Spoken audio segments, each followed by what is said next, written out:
Hi, everyone. Okay, so today we are here to talk about how to ground and get out of your head.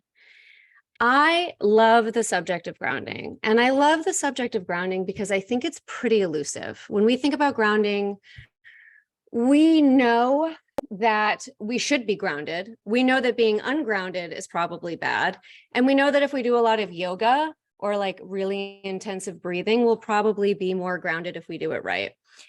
And aside from that, I feel like there's a giant space in the middle between being ungrounded and getting grounded. And that is actually my aim today with this talk, is to kind of zip up that space so that we're actually way more sensitive and aware to how grounded we are in any given moment. Before I launch into the whole thing about what we're going to be talking about today and really getting into the details, I just wanted to kind of go over some ground rules and community agreements. This seems like a very sweet group. I'm not anticipating any eggplants in the chat, so I'm not too worried about that. Dee's like, I'm going off camera. I can't be part of this.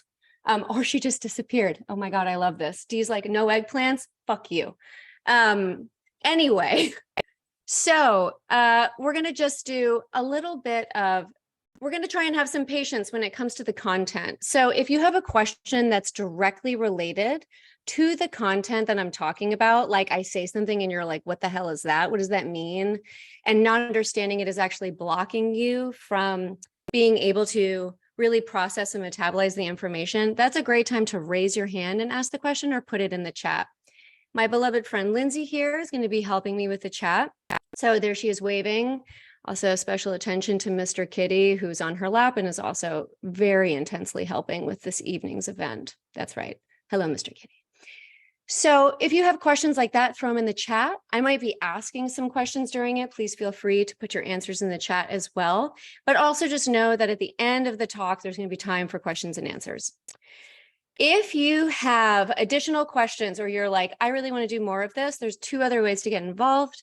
I have a community, a membership where we do rituals and courses and things like that. I see lots of familiar faces here from said community, and that is called Omnia Network. I also do personal coaching, and I can put that in the chat as well. If you're interested in following up, we can just do a free talk, a consult, and see what to do from there. Having said all of that, let's get into it. So today we're going to be talking about grounding. What does grounding actually mean? How do we do it? How do we know when we're ungrounded? And how can we be aware of grounding before we're completely shredded, right? Like every time in my life, except for the last few years, the times where I've been like, okay, I really need to ground is when I was way far past the moment when I should have started that grounding practice. Like I've driven through the town of you should ground now for miles. I am way gone. And that is really not helpful for us, right? We want to start grounding when we start to feel off. We're going to go into what grounding is, how to know you're off, and then the techniques to get you back there. That's kind of the meat of this talk. But I just wanted to kind of give a little bit of an overview. So we're going to talk about what grounding is, what happens when you're not grounded, how to get grounded.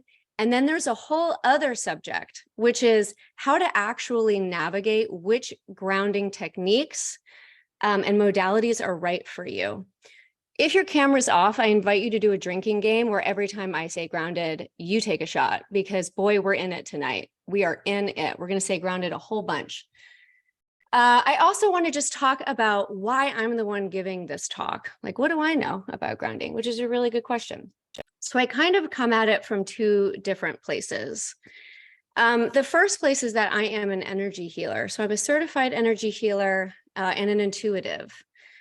I also am a Kundalini instructor. I've been studying energy for many years now. But the energy healing really is what shifted this for me. So I have the ability to see energy and to feel energy. I work as an energy healer many days of the week.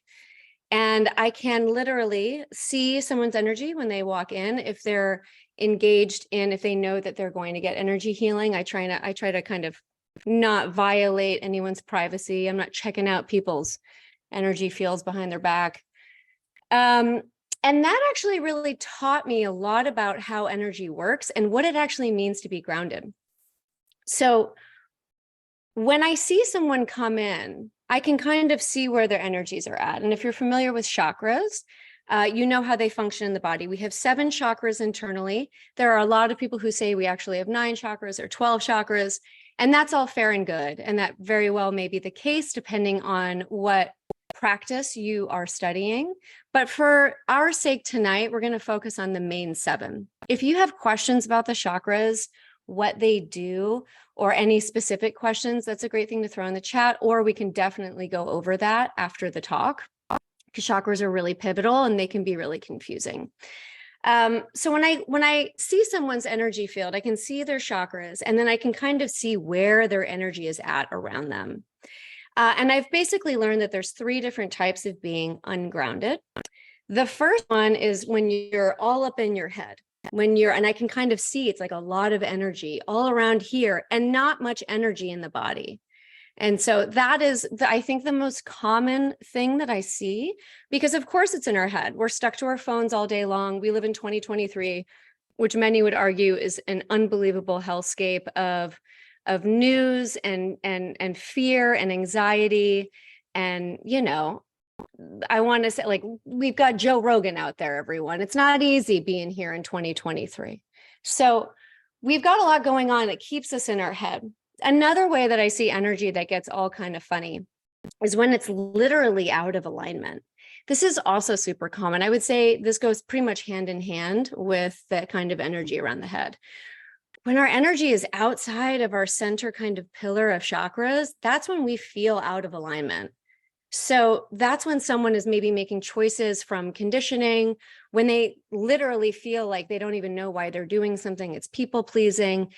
That's when we're really kind of choosing from outside of our core selves.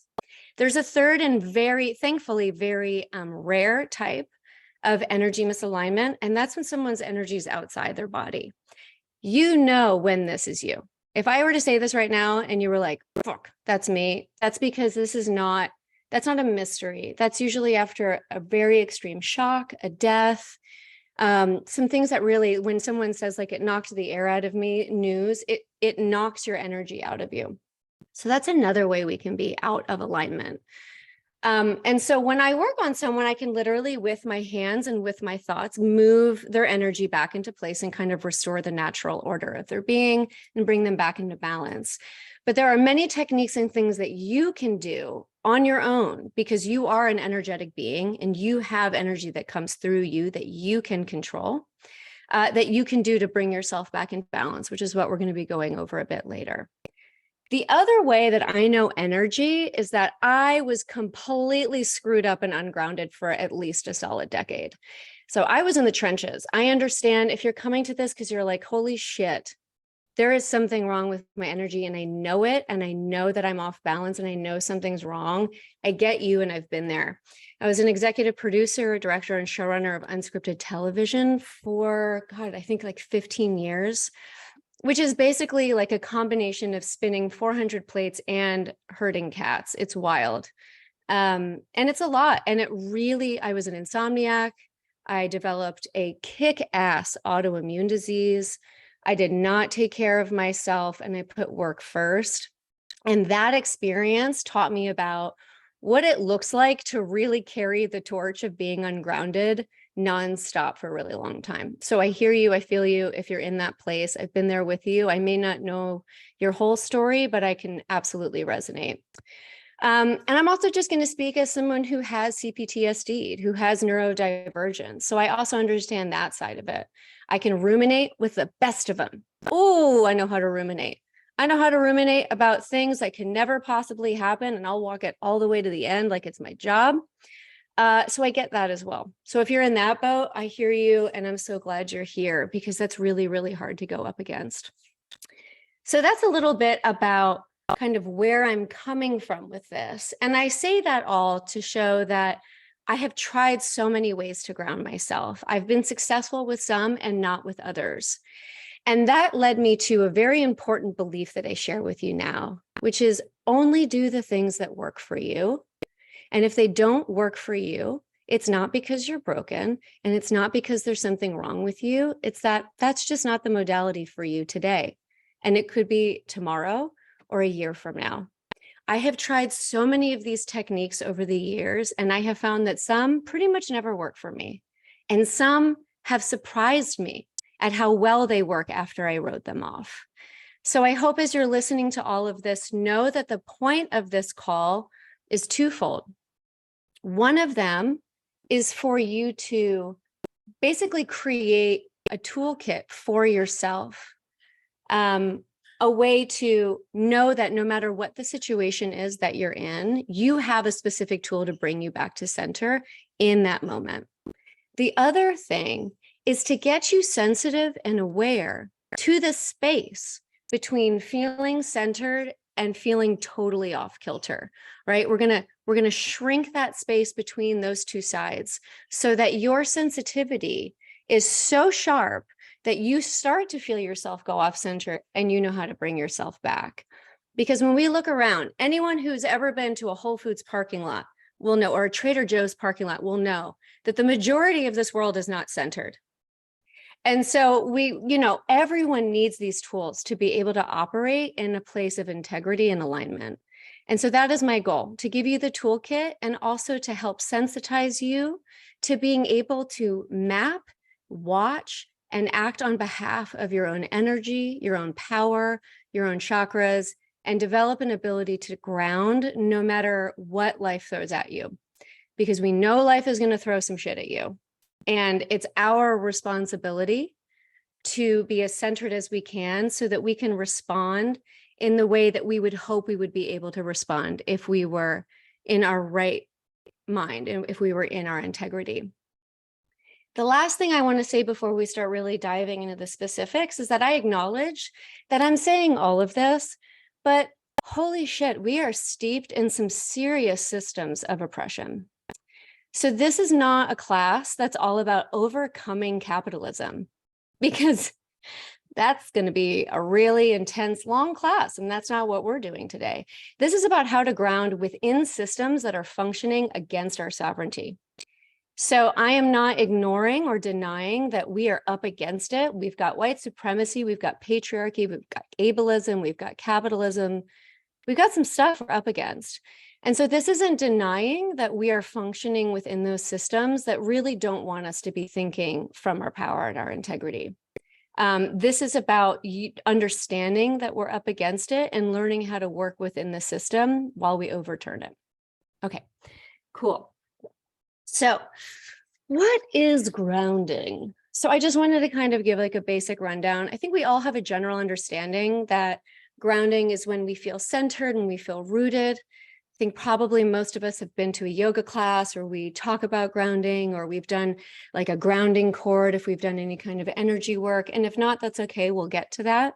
But grounding is literally connecting with our bodies, connecting with, many would say, the earth's energy, and getting out of our mind and into our place of power, our place of presence. When you are grounded, you are present. You cannot be grounded and be somewhere else.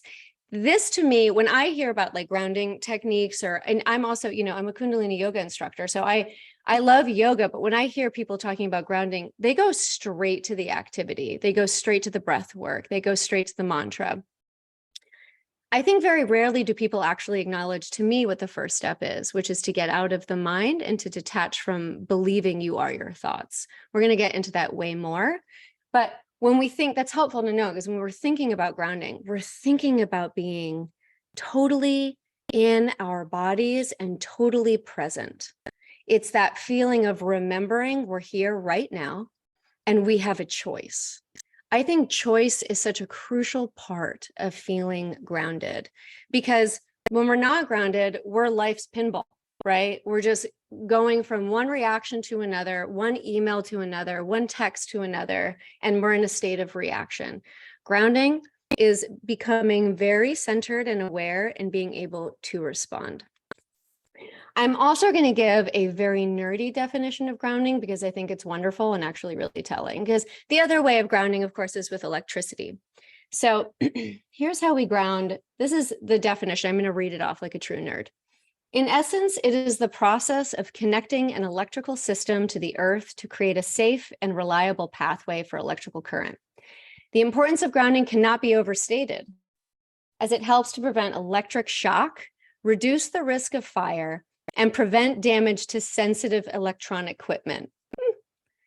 By creating a low resistance path for electrical currents to flow back to the earth, grounding helps to ensure that electricity is safely discharged rather than building up and causing harm. Whether you are an electrician, a homeowner, or anyone else who works with electrical systems, understanding what electrical grounding is and why it is important can help you create a safer and more reliable environment for yourself and others. I love this because this is basically completely accurate to what we're talking about. When we ground, we offset our extra energy, the energy that we need to actually be processing and letting go. We literally let it go and move through us. So that to prevent risk of fire, burning out, and creating damage for others. Like, that's a pretty perfect definition of what we're talking about when we're talking about grounding our own energy. So it's about moving energy through, letting it move through the body, and then getting back to only what you need so that you are acting from that place of sovereignty. And again, to me, it really is about, first and foremost, getting out of our mind and getting into our place of knowing. If you are someone who is spiritual, you might think about it as like your higher self or your inner knowing. And if you're not spiritual, it also works. It's in your place of integrity. It's when you feel super centered and strong and you remember how you actually feel and who you want to be and how you want to be. So, is everyone following me so far? If anyone has any questions, feel free to throw it in the chat or to raise a hand, and we can always. Okay. So let's talk about how to know when you're not grounded. If you can't tell, I'm going to say when you're in your head. What does that look like when you are moving from task to task, like super fast and not taking a break? If you've ever been someone who's like, oh shit, I forgot to pee for 8 hours, now we're talking about not being grounded. If you're someone who forgets to drink water, that's also it. If you're someone who forgets to eat, all of those things are you literally being so in your head that you're basically a floating brain that forgets that it's got a whole body it needs to take care of. Which leads into not being embodied. If you're someone who cannot really feel into your body easily, that probably has to do with also some past trauma or some past experiences, but that goes hand in hand with not being very grounded regularly. So when you're feeling really not in your body, when you're feeling really far away from yourself, that's a sign you're not grounded. If you feel super distracted, like you can't concentrate on one thing at a time. For instance, you're on, yet another video meeting for work, and you're also on your phone, and you're also like staring at your dog, and you're also feeling like you're thinking about the things you need to pack for your trip to Thanksgiving. That's not very grounded. Definitely trying to accomplish too many things at once is a sign. Also being really overwhelmed emotionally. If you get like super kicked by an emotion or even sometimes multiple emotions through the day, when you're kind of like, again, it's like an emotional pinball machine. Now you're getting pushed around, maybe not mentally, maybe not having those conversations that haven't happened and probably won't happen in your head, but kind of emotionally feeling them, which is just a different way of being out of the present moment, but within the emotions instead. Operating at different levels throughout the course of the day. So doing something like moving from thing to thing, using different parts of you really fast is a way to basically not be present. And then there's something that's a harder thing to describe, although I think it resonates with a lot of us at many times of our life. And that is when we're out of alignment with our values or our purpose. So this one's a little bit trickier because that's someone who feels like nothing is really feeling like it's theirs.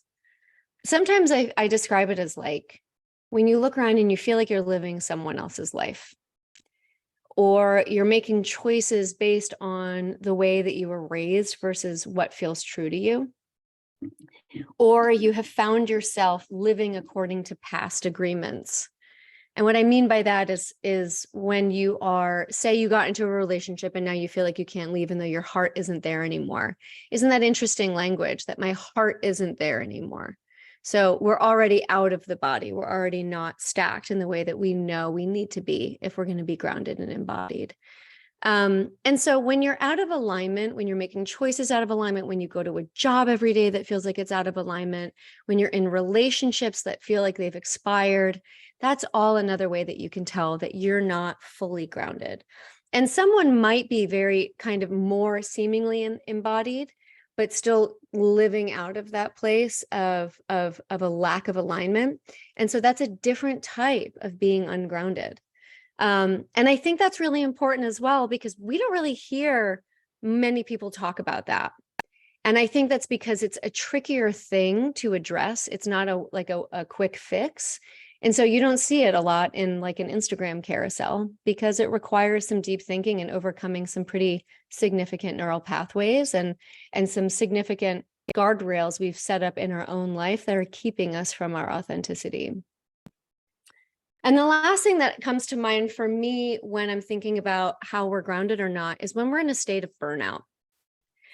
It seems obvious, but I still don't think many people associate with being ungrounded. And when we're in a state of burnout, it means that we have ignored our body's cues for so long that we have depleted our resources. That means we're in a deficit in our own lives. And so when we found ourselves at low capacity, when we're like, there is nothing left in the tank, it's basically our bodies forcing us to get grounded so we can address the issues that are at hand.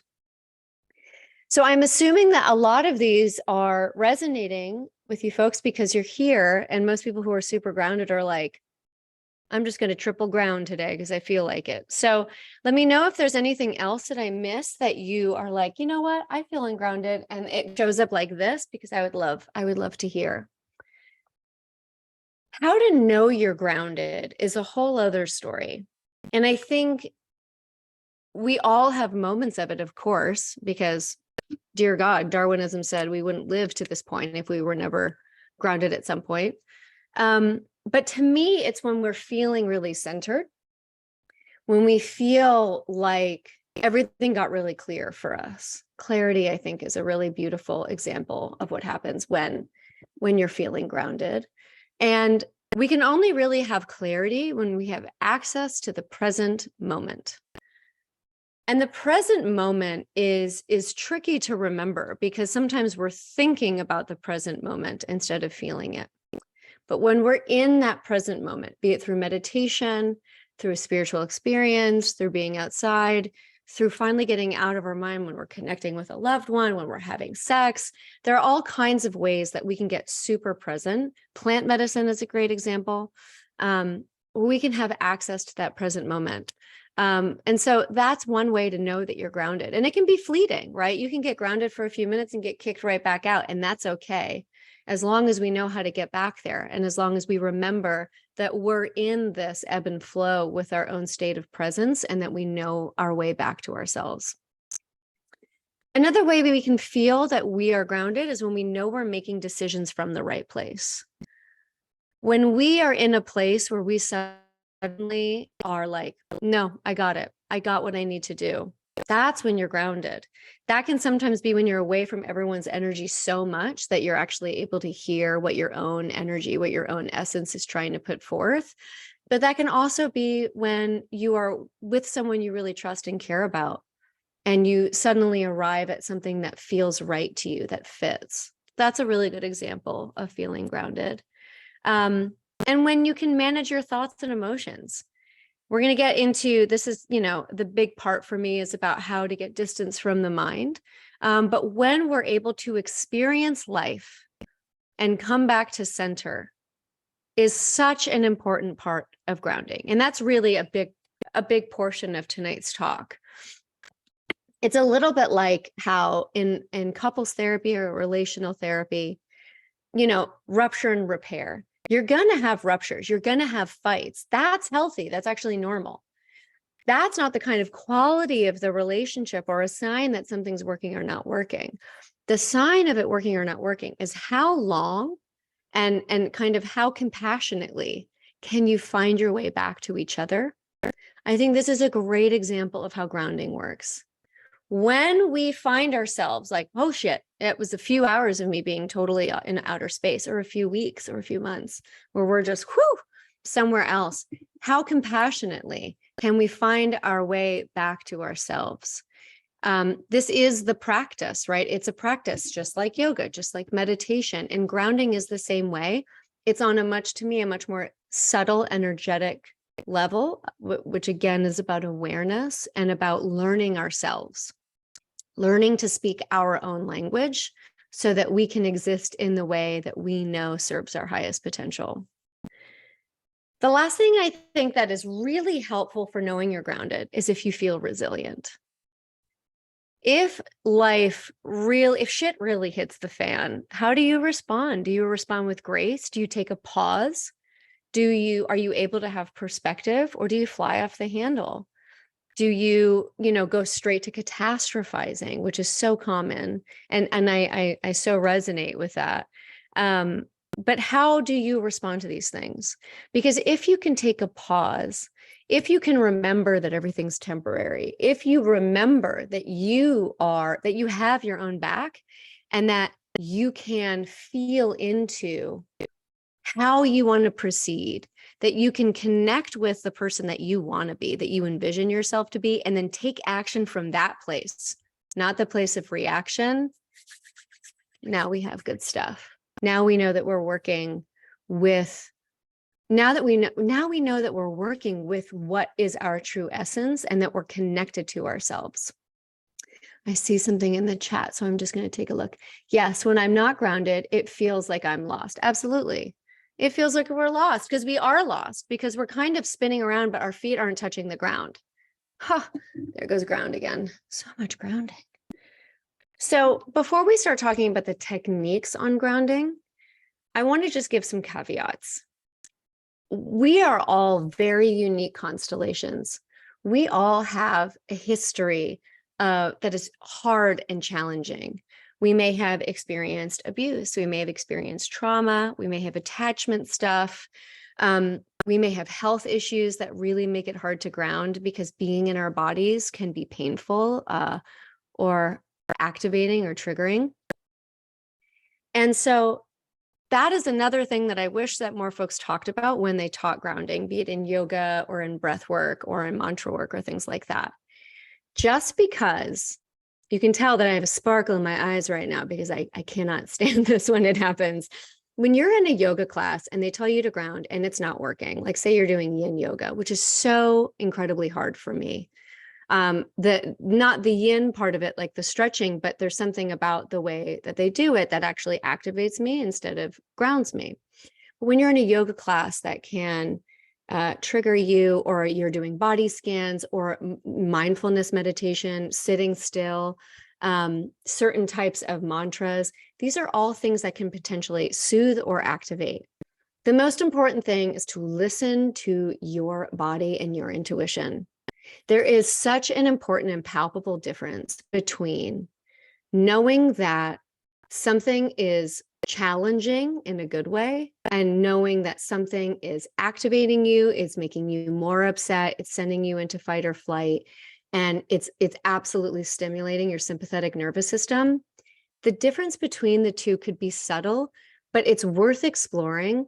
And it's really worth listening to if you feel like it could be the latter, where it's pushing you into a greater state of being reactive. So while we go into these different techniques around grounding, I just want you to keep that in mind, that these things can shift. And not everyone is going to respond the way you respond, and you're not going to respond the way that all of the Cheryls and Nancys around you are responding, right? That everyone is going to have their own thing. And it doesn't mean that there's something wrong with you. It just means that that's not your particular tool for this moment in this day. And I think you can be surprised. Some things, like if you were to ask me some things that I thought might work, I would be like, oh yeah, that's definitely going to work for me. And then I did it, and I found out in a really hard way, it didn't work for me. So just try and have an open mind and experiment. We'll talk about how to experiment in a little bit. And remember that you're aiming for the toolkit, not the tool. And here's why. We're about to go into this whole big list on how to ground, but here's why it's so important to have a toolkit instead of a tool. I was talking to Lindsay earlier about grounding, and I asked her what her big question was around it. And she asked, how do we ground in a way that doesn't require us to like go on a retreat or take a whole class? And she said, I want to know how to ground in a way where I can do it when I'm at work or in the middle of something where I need to ground in that moment. And I loved that insight, and I loved how concise it was, because I think that is such a crucial part that we miss often, is we go straight to like, I have to do a yoga class or I have to do my Wim Hof.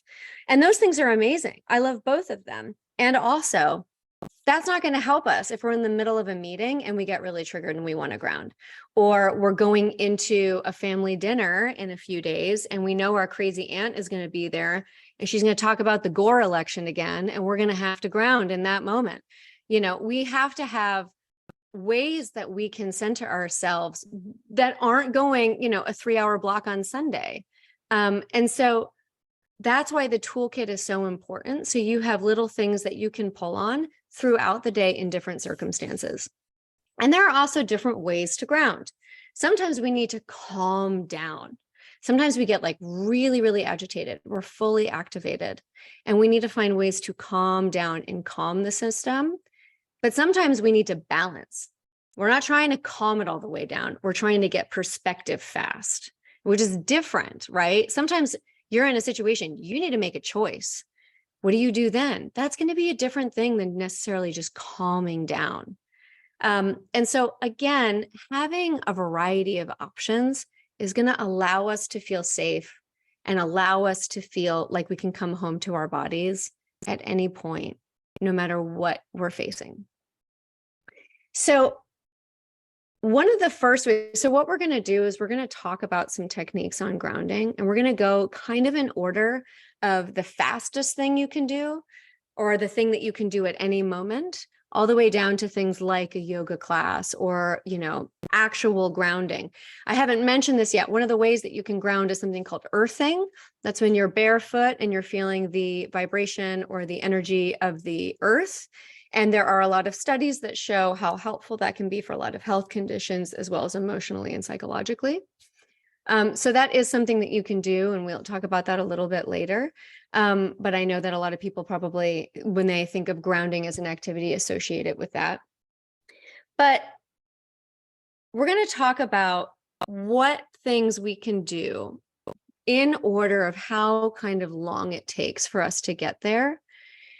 And that way we can start to feel into our options when we want to kind of come back to our body and make that clear choice that we know is in resonance with our higher selves or with the person that we want to be.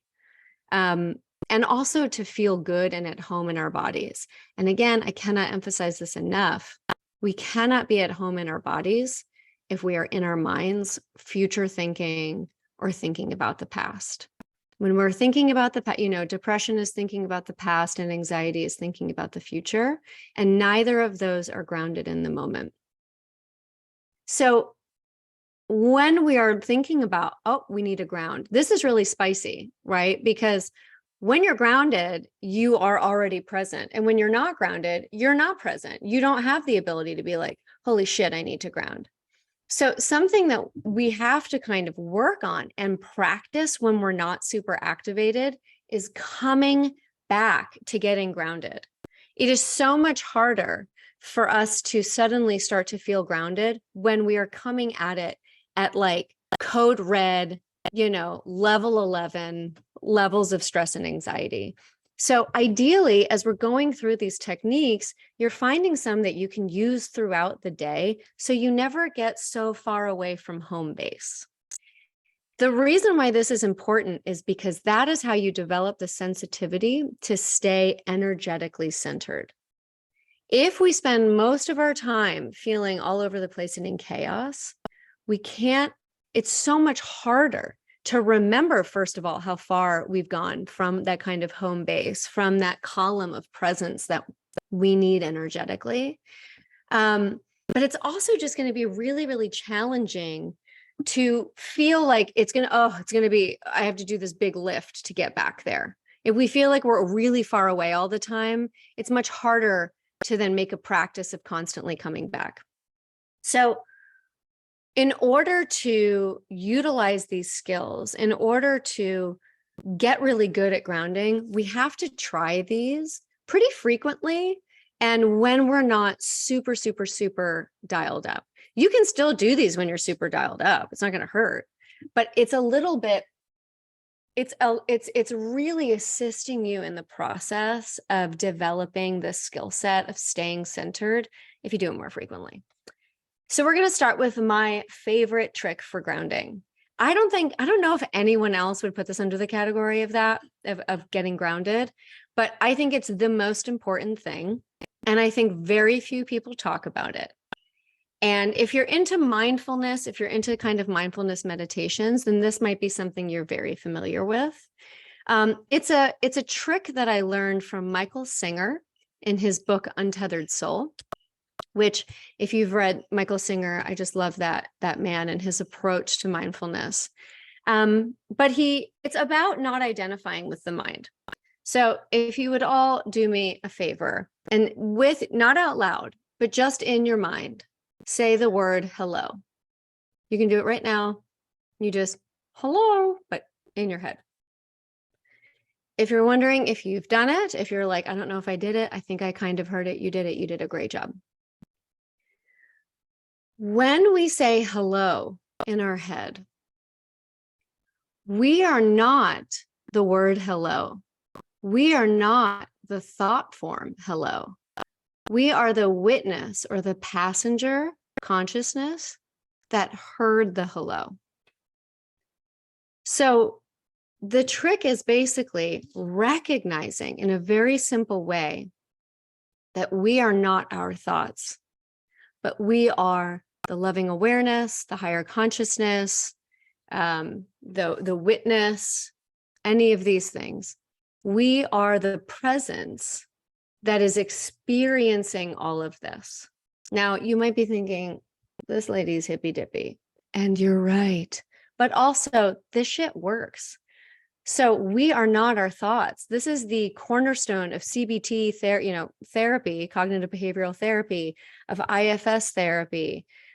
So many different forms of allowing us to get that distance between our identification and our blending with our thoughts. When we believe our thoughts, first of all, what a wild, crazy fucking ride, because our thoughts are nuts. If you've ever listened to your thoughts all day long, they're insane. You think completely opposing thoughts about something like 5 different times in a minute. You're all over the place. You're thinking things that haven't happened. You're reimagining things from the past that never happened. And you're getting real caught up in it. So when we remember that we are not actually the thoughts that are happening in our minds, we are given a gift of grace, a gift of a moment to come back to the fact that we are the awareness that is within us. When we hear the word hello in our head and we remember that we are not hello, but we are rather the listener, that is in its innermost kernel grounding. I love this because only when we remember that we aren't our thoughts and our emotions, which we can get to, then it is the fastest way to center. You don't need breath work. You don't need to move your body. You are literally reminding yourself that you are consciousness experiencing this life. This is the key above all keys to me, in my experience, because it is really what all of these other techniques are trying to get us to, but they kind of gradually move outwards into more externalized fashions. And that trick of hello and remembering, or whatever word you want to use, that allows you to get to that place of witness consciousness internally and then send it outwards. Whereas the farther we go outwards, we're working with our external environments to get inwards to that place of consciousness. I hope that makes sense for everyone. And if anyone has any questions or they want me to expand on that, please raise your hand or throw it in the chat. But that is, to me, the very first step. And if you can practice this throughout the day, first of all, it's wild because you'll start to see how nuts your thoughts are. Because when you start to just watch them like a movie, you're living in a head with someone that's really all over the place. And also you start to realize that there's a piece that's within you that's accessible at all times. It's just the challenge is remembering to do the exercise. And so that's what I mean about kind of setting a practice up so that you can remember that no matter what's happening. That practice, it doesn't work as cleanly with emotions because it's hard to like force an emotion and then witness it. But you can employ witness consciousness with your emotions. Emotions are feelings in motion. And so the very nature of them is to let them move through us. They say that I think emotions like anger are only supposed to naturally last in your body between 30 seconds to 3 minutes. And anything after that, and it's like you're the person that's making it happen. And so when we get, there's nothing more dangerous than when we get our mind attached to our emotions. Now we're spiraling out, right? We're building all these scenarios on there. Now we're, like Dee said, now we're really lost because now we're adding all of these complexities to situations that are not here right now, where you are safe and where you are within yourself. And so to me, the keystone of all of the other techniques that we're talking about, if you can build upon it, your witness consciousness as your first stop, the rest of the techniques will be so much more powerful. And it is the fastest way to shortcut this. It's the fastest way to kind of turn off the spiraling and come to center. When I see people who I know practice these types of methodologies, when they come in to be worked on, I can see how aligned their chakras are. I can literally see and feel how differently their body works on a very 3D level. You know, I believe obviously in the back and forth in the dialogue between the physical and the metaphysical. And I have seen it and I have experienced it with my own hands and with my own senses, what this type of practice can do for your body and for your mind, of course. So that's my number one kind of holy grail. I'm pleading, I'm literally putting my hands up and pleading, please try this, because I know I used to be an insomniac, and I'm talking a severe insomniac, like 30 years. I took Ambien, I took Xanax, I took anything I could to knock my mind out. I could not sleep with the way that my mind operated and how loud it was and how incessant it was. And what I had to learn personally was that my mind was never going to stop. It's just not. Your mind won't stop. If your mind stops, other things are stopping, and we've got a very large issue on our hands. The key is to allow the mind to go berserk and not buy into it.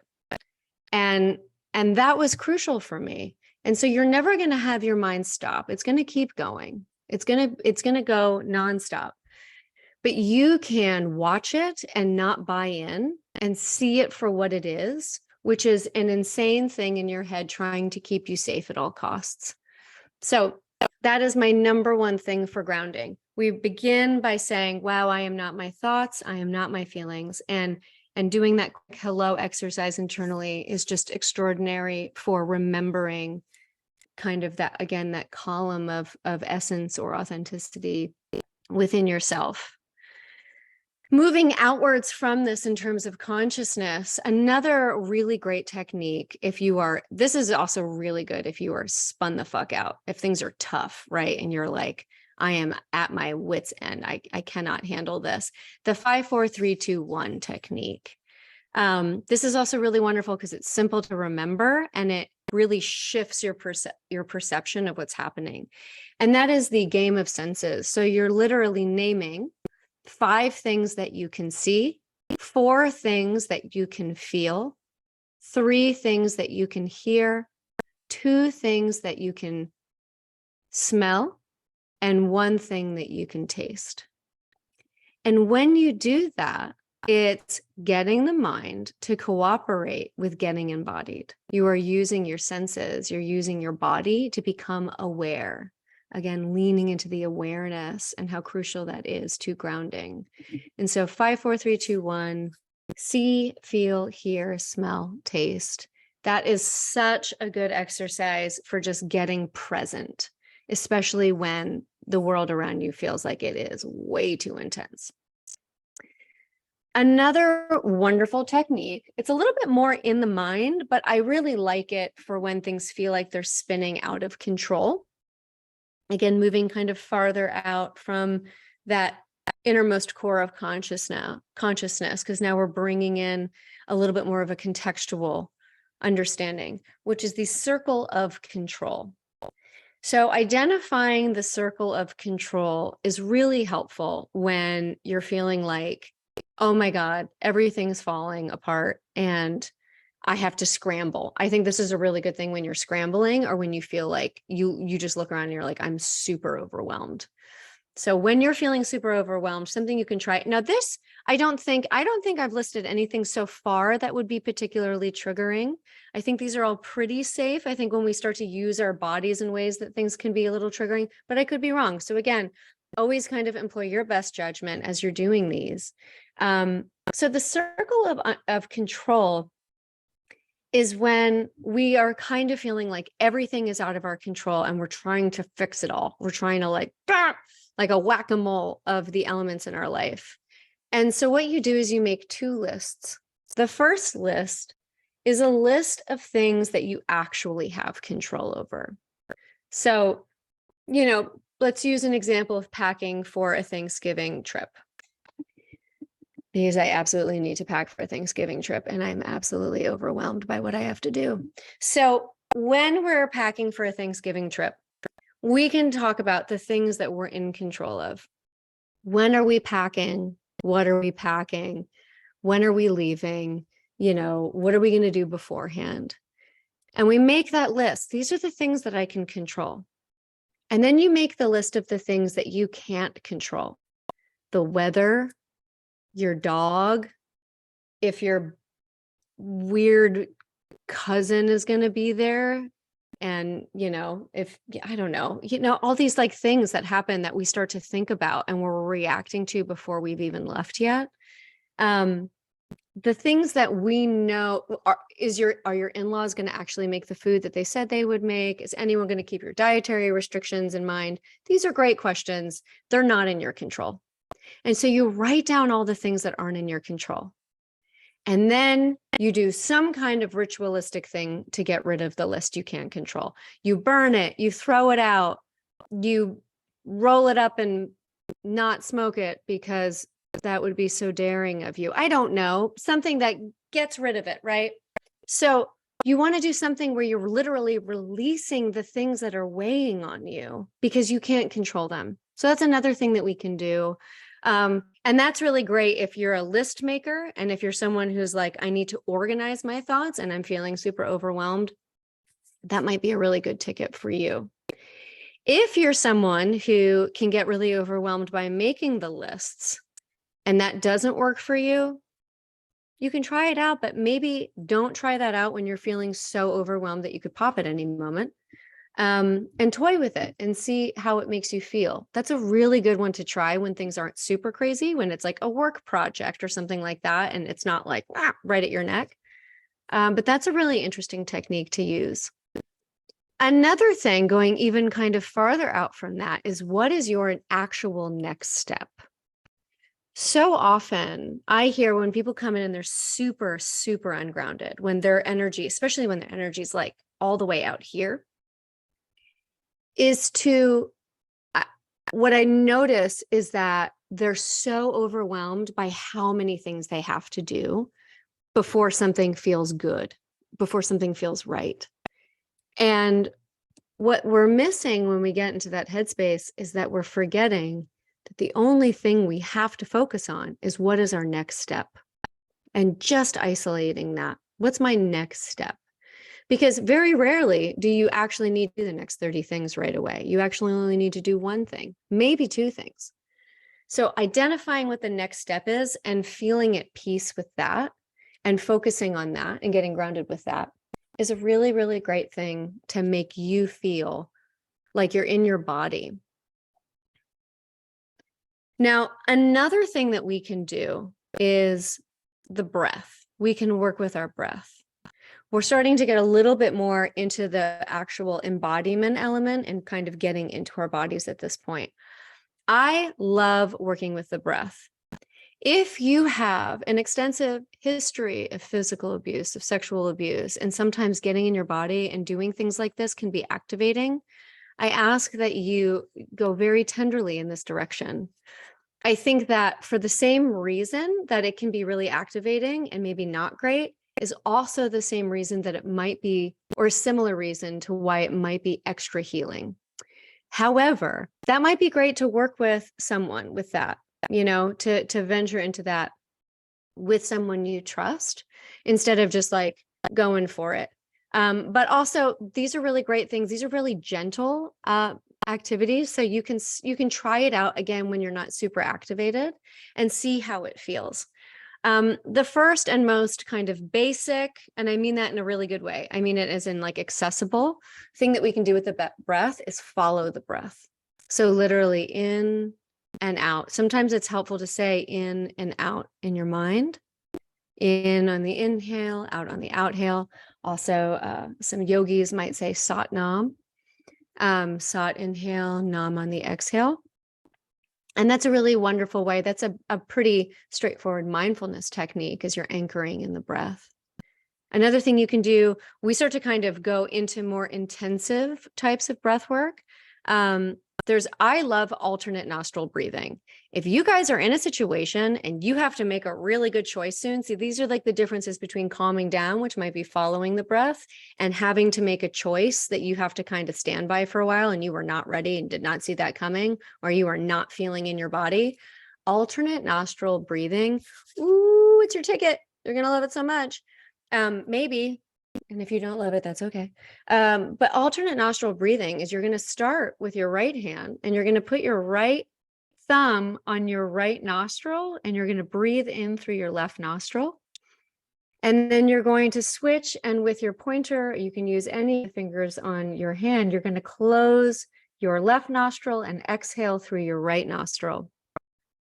Then you're going to keep your fingers there and then inhale through your right. And you're going to switch over with your thumb now back on the right nostril and exhale through your left nostril. And you're going to go back and forth like that. And this literally balances the hemispheres of your brain, which is why I suggest this. I mean, you can do this to calm down, of course, but I have often used this when I had to make an extreme decision and I didn't have much time and I wanted to make a decision I could stand by. This is great when you're in an argument and you're with your beloved or your child or a dear friend or a family member, and you're in the middle of an argument and you go, you know what, I need 5 minutes. This is like the best thing you can do in the other room. It will literally, it triggers your parasympathetic nervous system, but it balances your brain and you will arrive at a place where you have access to your greater thinking skills. And you become so grounded and so present that the truth of what you are trying to express or what you need can come out without resistance. This is a yogic breath. Alternate nostril breathing. It's a little bit hard to learn it if you're listening to this and you can't see me. If you Google it, there are a bajillion different videos and web pages on that. And I just really encourage you to check that out because you can do it anywhere. You can do it for 10 seconds. You can do it for 10 minutes. You could do it for longer than that, although I don't know if you'd need to. And it really does just bring you right back to center. Energetically speaking, you're kind of almost flossing the different sides of your body and bringing it closer to center. Another few, I'm just going to throw these out there. Wim Hof. I don't do much Wim Hof. My partner does Wim Hof. I like hearing his deep, thick accent from the other room. Not my partner's, Wim Hof's. My partner does not have a deep, thick accent, which now for the first time I'm a little sad about now that I've said that out loud. Anyway, Wim Hof is great if you're into that. And there's all kinds of meditations on there. He really loves it. I haven't tried it. I can't speak to it, but I know there's a lot of popularity right now. The yoga version that I love is something called Breath of Fire. That's another one that I could explain it right now over here. It would really just sound like a lot of huffing and puffing, but it's really using sharp breaths. It oxygenates your blood. that's an invigorating type of breath work. So if you are feeling like you need to get grounded and do something, you need to go out there, you need to give a speech, you need to address a bunch of kids, I don't know, you have to do something that requires a lot of energy and a lot of acute awareness, breath of fire is going to be great. And lastly, for the breath options, there are 2 different types of breathing with counts. Box breathing is fantastic, again, to stabilize your system. That's breathing in for 4 counts, holding for 4 counts, exhaling for 4 counts, and holding for 4 counts. And you do that until you feel better. I love doing that one just to kind of come back to center. I also think that this one is extremely good for kids. They usually know how to count to 4. And it's something that can calm them down and keep their mind busy, and they understand it. They don't need to know much more than to count their breath and hold. So that's a really good one if you have a kid who's having a tantrum or they're really distraught and they want to calm down. Obviously, it requires their cooperation, but that's a really good one for that. And then the last breath that I love is a 4-7-8, breathing in for 4, holding for 7, and exhaling for 8. I am particularly fond of this for when you are trying to fall asleep. It is very challenging to fall asleep when you are super, super ungrounded. And so that is a really great way to kind of, again, come back to center in that way. Another thing that you can do with your body is body scans. That's when you kind of envision like a laser going through your body, finding any points of discomfort, anxiety, or holding that you can release with the breath. That's really common if you do a lot of yoga. You'll hear your instructor say, scan your body and find where you're scrunching up and try and breathe into it. That's very similar to a body scan. On a personal note, I find body scans really tricky. I say this because everyone else seems to have great luck with them. So if you have great luck with them, more power to you. I think that's beautiful. For me, I don't know if it's my own personal constellation of trauma, body scans make me tweak the hell out. I feel my system go and get really hijacked when I do it. And I've tried it everywhere. I've tried it at silent retreats. I've tried it in major yoga retreats. I've tried it by myself, and it can be really challenging for me. So I'm going to try it again in probably a couple of years and see what's different. But I've noticed that everyone else seems to find it to be an incredibly healing and relaxing thing because it brings you into your body and you're utilizing your mind to get in touch with your body. So now we're going to get into the more fun grounding stuff. But these are the things that are like, to Lindsay's point earlier, you got to have time for these. You're not able to like do you're not able to go to a yoga class if you're in the middle of work and you have way too much, way too many assignments that just landed on your desk. But they are really fun and they're really important. You need these too. I think music is one, again, not one you're going to see often on grounding suggestions, but making your own playlist for different moods and having those accessible is a fucking game changer. How are we not all I know we talk about our playlist, but we don't talk about them when we're like really stressed and we're really feeling out of our bodies. So if you can, when you have some free time, make playlists for different things that you'd like to do, one for calming down, one for kind of balancing or like getting sorted, and maybe one for feeling like that focused energy. Holy Lord, have mercy. It is a game changer. If you like music, if you're someone that really, you connect with that. Me personally, I know no one asked, I love a pan flute. Okay. I can't get over these pan flutes. There's a guy named Coyote Oldman. He makes pan flute music. And I'll tell you what, it's the most soothing thing on my nervous system. It's just spa music. And I know that, but I don't care. I go on Spotify. I go on Coyote Oldman's radio. Woo, most calming afternoon you'll ever have. But that's just me. Everyone needs their own, set of vibes. But the idea is to make the playlist when you're not super stressed so that when you need it, you have it and you can turn it on. That is just something that I found is just so transformative. Another thing is the nature. Nature is my favorite thing. It's not everyone's favorite thing, but if I can go on a walk, I'm a much better person for the rest of the world. There's obviously things like forest bathing. I love the forest and I live in the woods in Vermont, but like I have never found time to go forest bathing. I don't know. I don't know what I'm missing. If you love forest bathing, please share with us. I love being in the forest, but I'm a hiker. I'm a walker. I like a walking meditation. But forest bathing is supposed to be beautiful, and there's a lot of reported health benefits for it. So that's something to consider. I just like going on a walk. And if you can, if you're feeling like not listening to your expertly made playlists, listening to the sounds of the birds, or to me, my favorite sound in the entire world, except for my dog when he's stretching, is the sound of of wind through the leaves. And when I hear that, I can literally feel my nervous system settle. So nature is a really wonderful thing to use. I'm going to just add on to this movement.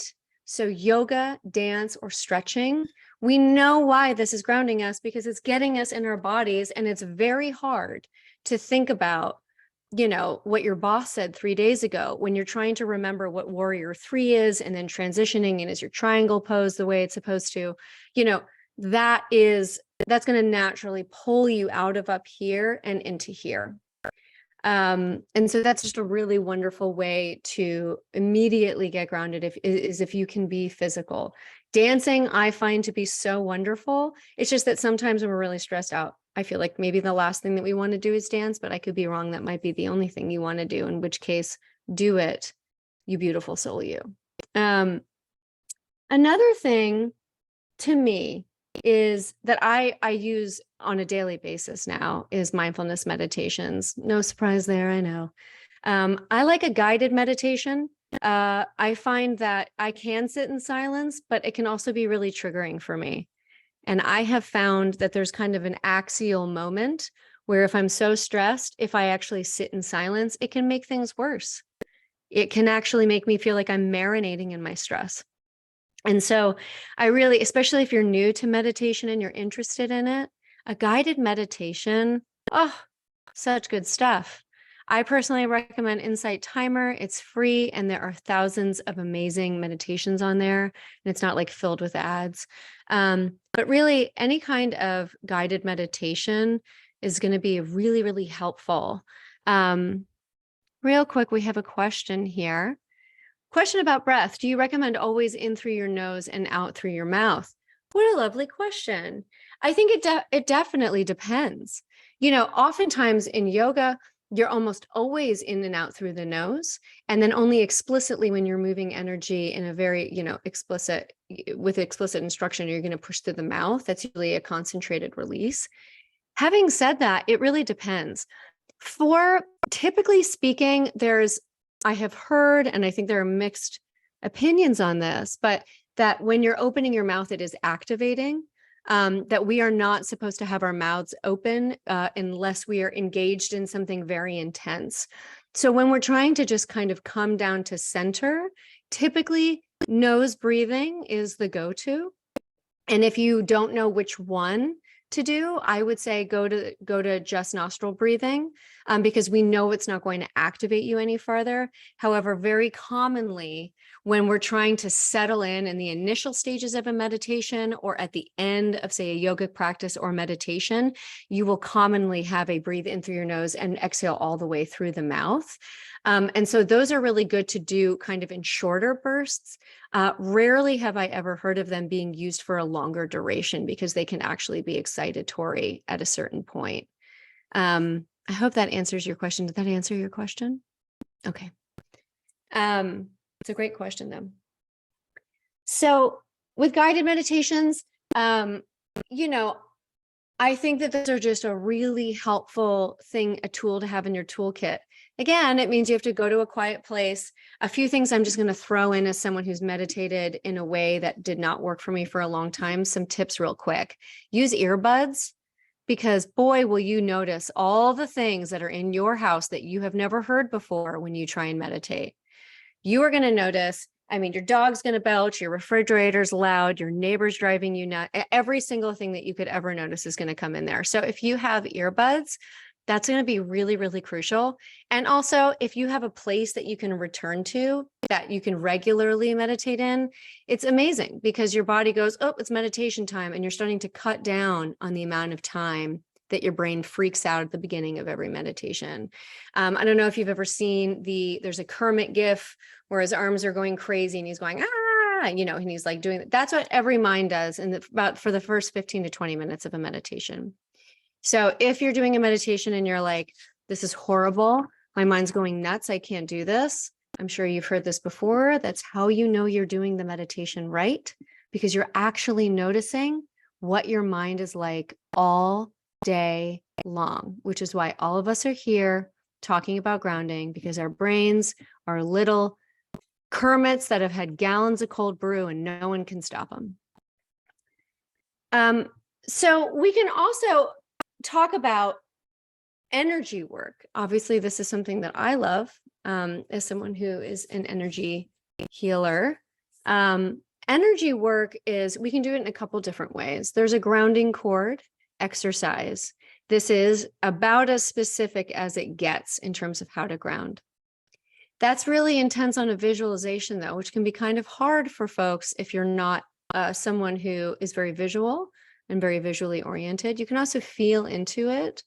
But it's really envisioning a grounding cord coming out of your base chakra, your first chakra, which is going to be at the tail end of your spine. And it's going to go into the earth, all the way through the earth, into the earth's core. And the idea is you're feeling that cord go all the way through. I mean, how many miles and miles and miles and miles of earth until you get to the core. And then to me, the real trick here is to hear it lock in. When I do a grounding cord exercise, I purposely hear the sound of the lock. I can hear it grab on. Some people say that it's like you put an anchor in like a ship and it kind of hooks in. That's a really important part of it. And then you sit there, and while you're working, I always end up swaying and kind of moving. That's just me. But you're literally imagining all of your stress and the things that you're letting go of be absorbed by the earth's energy and transmuted. That is an incredibly effective exercise to literally root wherever you are. That just requires a little bit of focus.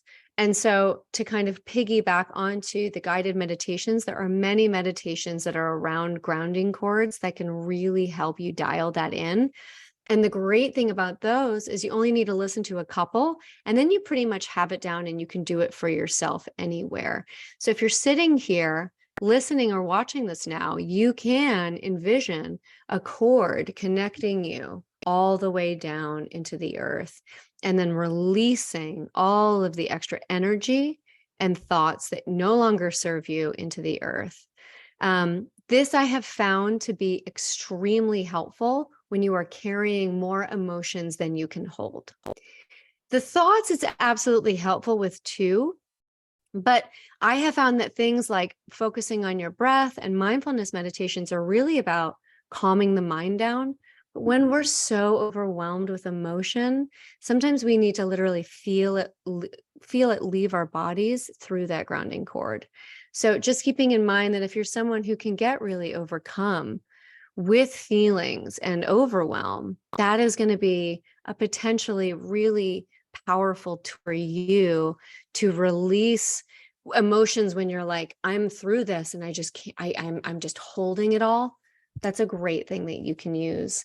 You can also work with your chakras. I'm a real chakra gal. So if you're familiar with your chakras, I love putting my right hand on the chakra and my left hand kind of underneath it. I can kind of show you, like if it's my heart, I would do it like this and send energy to each of my 7 chakras. If anyone wants more information on that, let me know in the chat and we can kind of go over that in more detail. There are a lot of meditations out there that talk about like moving the energy in your chakras and cleansing your chakras, and you can feel them open. I'll tell you what, I'm an energy healer and I can feel energy and I can literally feel chakras. And I find those meditations really challenging. And I can feel my chakras and I find them challenging. So I think, you know, if they work for you, great. But boy, if you're having a hard time with those, if you've encountered those and you found a dead end, I get it. I felt the same way. I think there's a really important difference between trying to open and to kind of like rework your chakras when you're not feeling grounded, versus kind of sending love and soothing energy to your chakras and kind of visualizing your energy getting into that column of light in the center of you.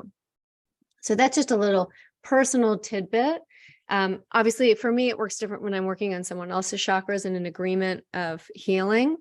But when I've worked on myself before, especially before, my gifts came online, I found that an almost impossible meditation.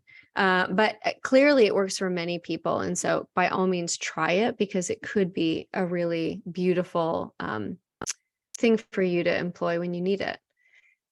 Another thing that is, I think that's great for energy is, and this is just, I haven't seen this anywhere, I just feel this way personally, which is that I try to get very sensitive to where am I leaking my power throughout the day.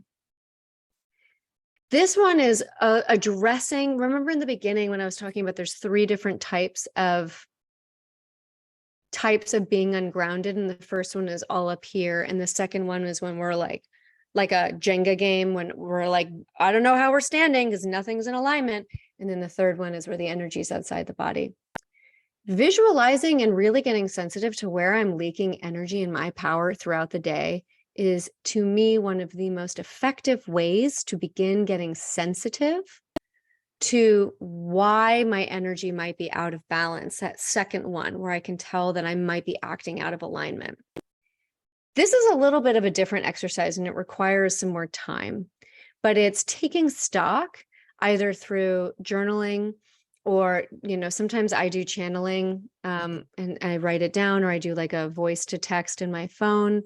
Or you can even do it with a conversation with a loved one where you talk about where you feel like you are losing your power throughout the day.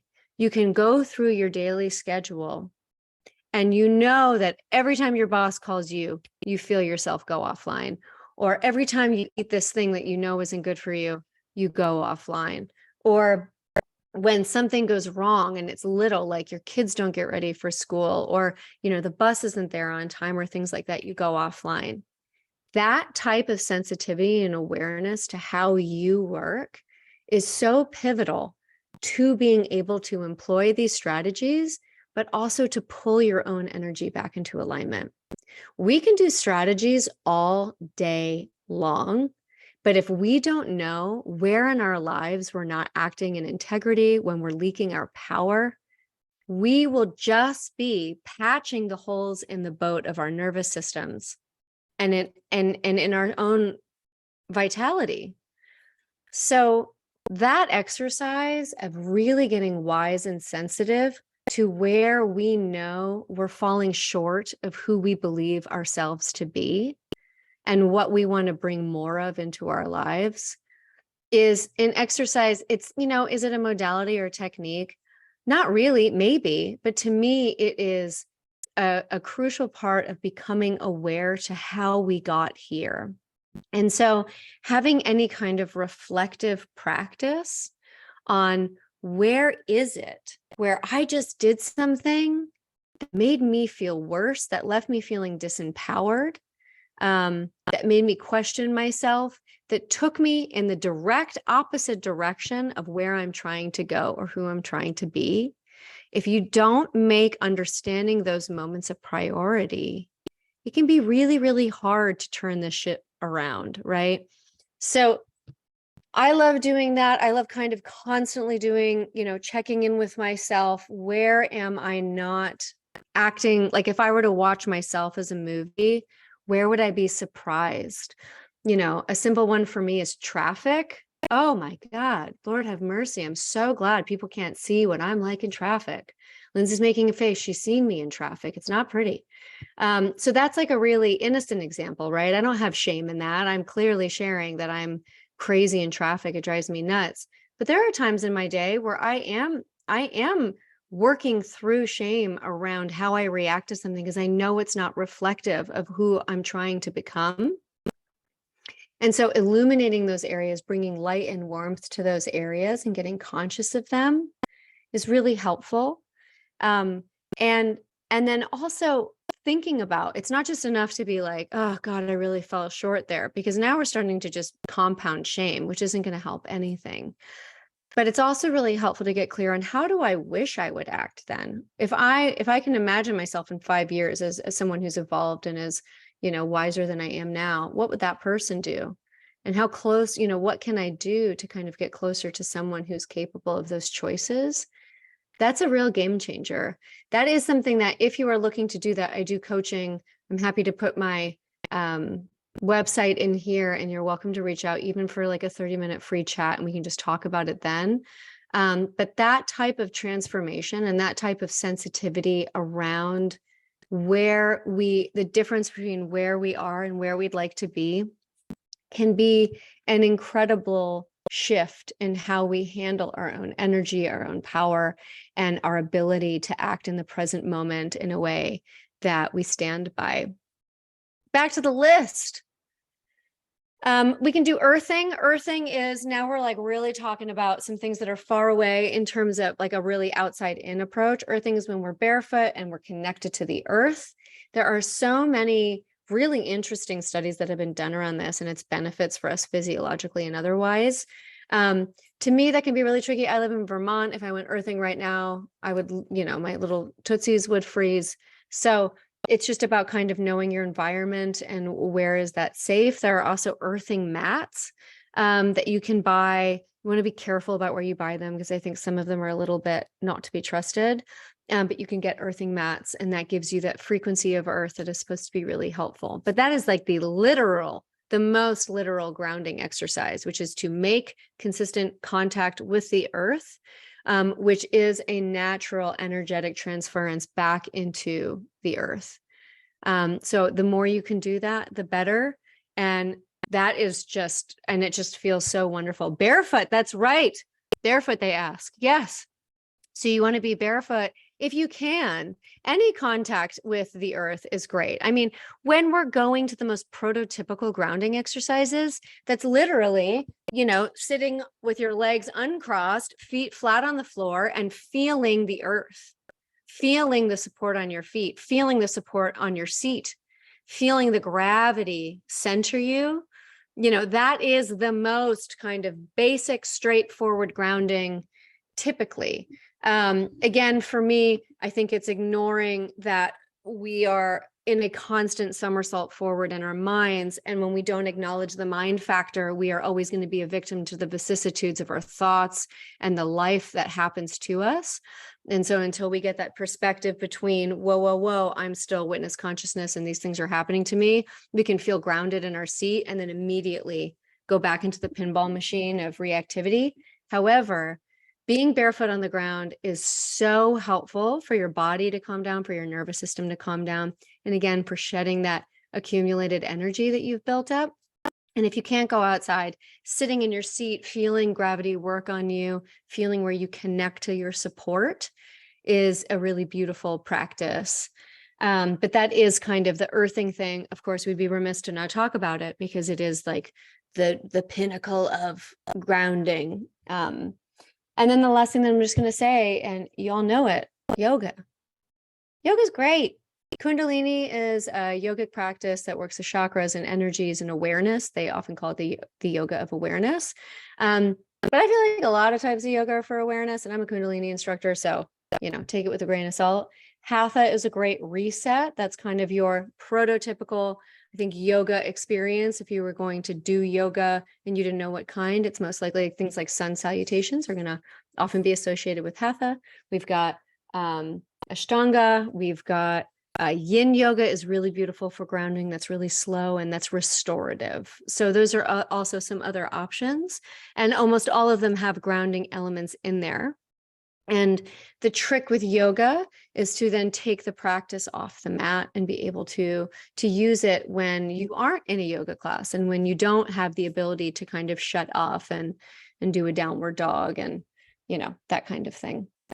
So that was 7,000 different ways that you can ground. I hope that the list was helpful. And I think what is extra helpful with this is that as you're listening, and if you've done the drinking game, it's time to drink some water because that was a lot of grounding, everyone.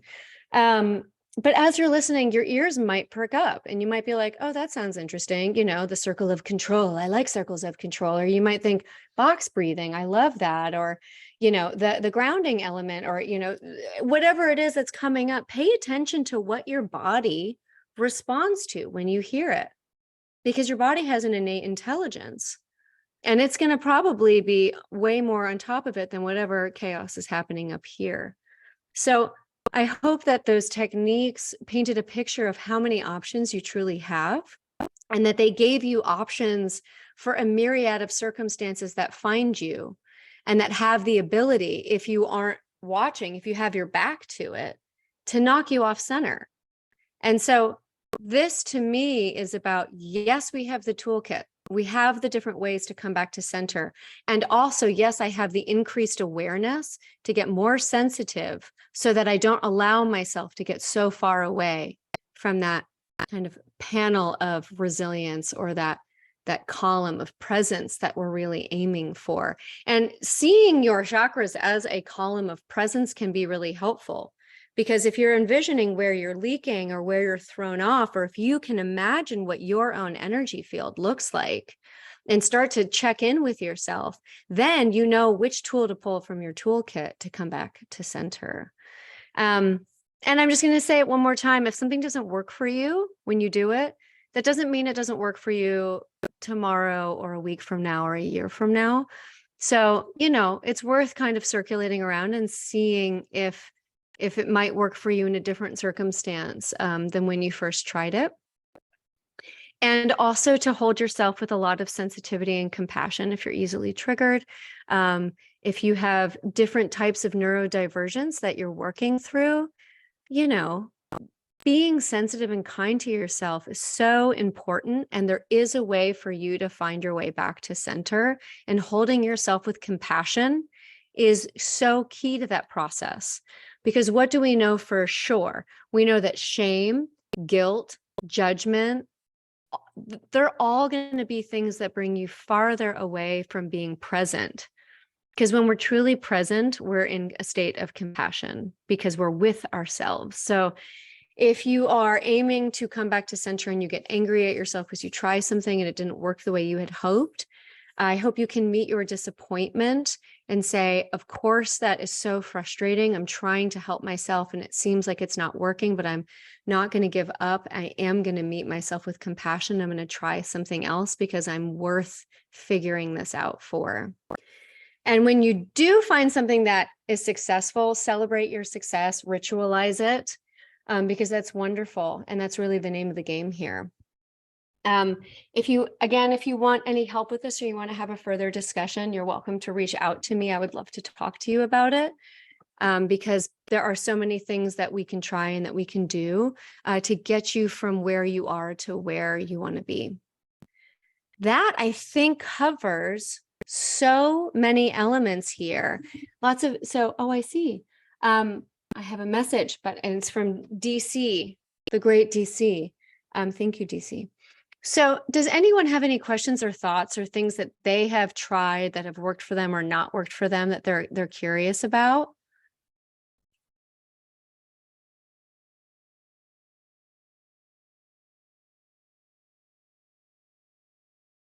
I know it's a lot of information.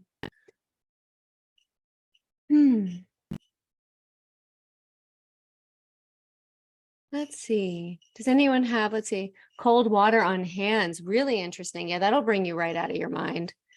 Cold water, anything like that is really helpful. I also have heard that a cold paper towel in the back of the neck or ice anywhere can be really lovely to just bring you right back to your senses.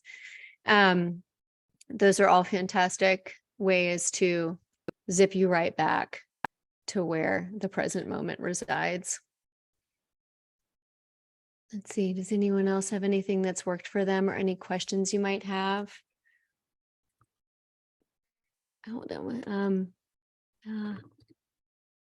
So foresting, I think, as in like forest bathing, I think, because foresting, Michelle's nodding. So I think it is because I'm like foresting is like foresting and like I'm like, ooh, we're gonna collect mushrooms together, which also sounds deeply grounding. And Chris Stewart, if you want to go collect mushrooms with me, let's do it. And I put my website in here if you want to check it out in the chat. Forest bathing is when you go out and you lay amongst the forest, amongst the trees, and you absorb its energy. So you're acting like a sponge in the world of energy of the forest. And it is a neutral, it basically neutralizes your energy field because trees are so healing, and they have their own energetic fields. And so it is a tremendous way to restore balance. There are people who talk about forest bathing and its health effects and how literally healing it is, not just on a psycho-spiritual plane, but literally to the body, because it is so deeply soothing and restorative.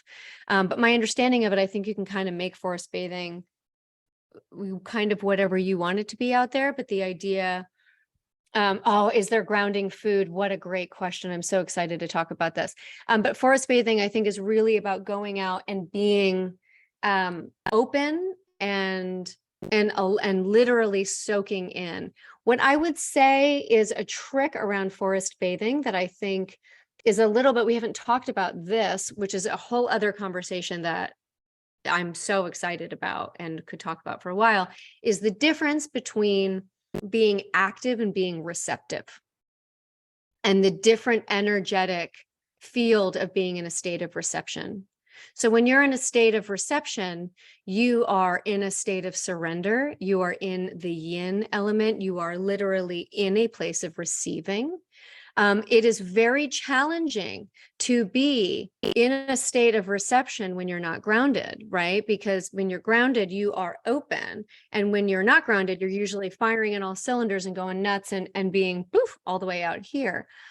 So what I think is really interesting about what your question is, Chris, is like, are we just kind of out there experiencing it? And in a way it is, you're allowing yourself to be healed and you're opening yourself for that transformative alchemical experience with another energy field. I hope that answered your question, Chris. Let me know if it didn't, or if you have a follow-up. Is there grounding food? I love this question. In Ayurveda, that is a really, really, really big thing. I am not an Ayurvedic practitioner, and so I will butcher this answer to a degree that will be deeply embarrassing. So what I know is that, yes, there absolutely is. And there are many, that is a whole world worthy of research and investigation. And so Ayurvedically speaking, it can be profound, the shift that can happen when you're eating for your type in Ayurveda. So that is, I have a fantastic Ayurvedic practice. I have two that I can recommend if anyone's interested in that further. Because I also know that without getting kind of a proper diagnosis or read, you can kind of throw your balance off even more if you kind of go in one direction or the other. Having said that, stepping out of the Ayurvedic mindset, there are absolutely foods that help you ground. And unsurprisingly, they are things like roots. There are things that grow in the earth that pull energy down.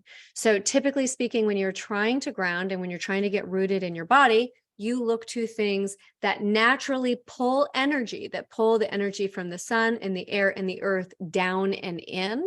And that can really help you root. And those are nourishing foods. So I'm just going to throw some out there: turmeric and ginger, obviously carrots, parsnips, turnips, potatoes, things like that, anything like that. There are, when you start to get into meat and things like that, there can be really dicey. That was an accidental pun. It can get really dicey in terms of opinions, but there are people who believe that eating meat can help you ground. That is very individual. But if you experience that in your own energy body and find that to be true, then absolutely, I say go for it. There are seafood, really interesting. I haven't heard about seafood necessarily. My experience of it has usually been land, mammals, but I wouldn't be surprised if someone found that to be a grounding experience.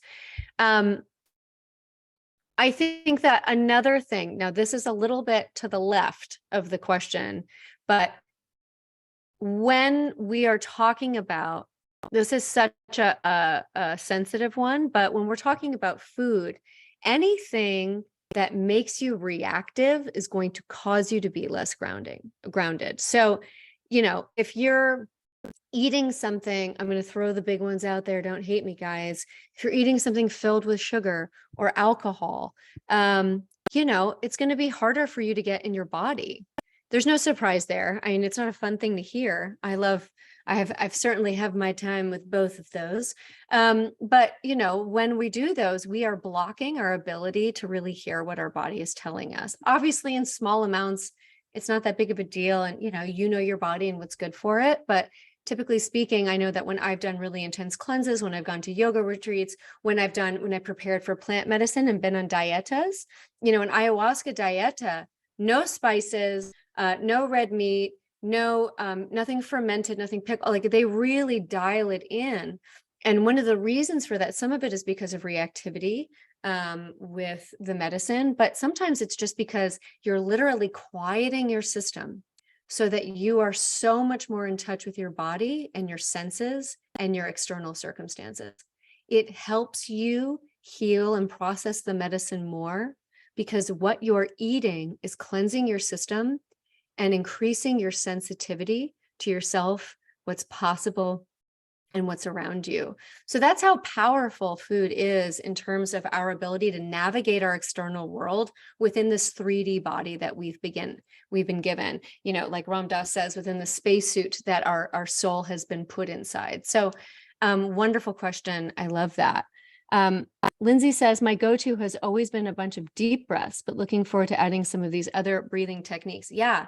And actually, not to complicate things more, but sometimes taking really deep breaths fast, that can make you more dialed up. So, when you think about it, you're taking deep breaths. So that's why box breathing is really good because it manages because, when you're taking deep breaths, sometimes you can actually kick yourself up a notch. So box breathing can be great. As an alternative. And then if you're going to be doing deep breaths, I know you didn't say fast breaths, but if you're going to be doing deep breaths, really consciously feeling into it and going really slow and watching the breath, which is going to take your mind on the journey with your body, which is going to do nothing but favors. But yeah, deep breaths. Breath is great. I love breath because, aside from our connection to our mother, it's been there before anyone else pissed us off. You know what I mean? It was there before you met anyone in your family who drives you nuts, or your friends that sometimes really just make you crazy, or your partner. Like, your breath has always been there. And so to return to it is to return to something so core to who you are. And it's such a fast track back to the most sacred, innermost gem of our consciousness and our ability to be a fractal of consciousness here on earth. But watch me go. I'm about to start to spin out into the nature of consciousness, and we don't have time for that. But yeah, I love the breath. And I think the breath, when we can have a conscious relationship with it. Sorry, you guys, DC just wrote the most amazing thing. It sounds like her cat. You go, girl. Yes. I am loving the notes from DC right now. I'm on the ride with you. So yeah, I love the breath, and I love using the breath because we have it no matter what's happening to us. So anytime we can find our way back to it, it's great, as long as that doesn't kind of trigger anything for you. And if it does, there are a million other techniques that, if something like breath is really triggering to you, the game of senses, the 5, 4, 3, 2, 1 is a really great alternative. It's just another way to get into your body and into your senses, and it takes you to the same place. Does anyone have anything else that they want to ask, or anything that they want to share?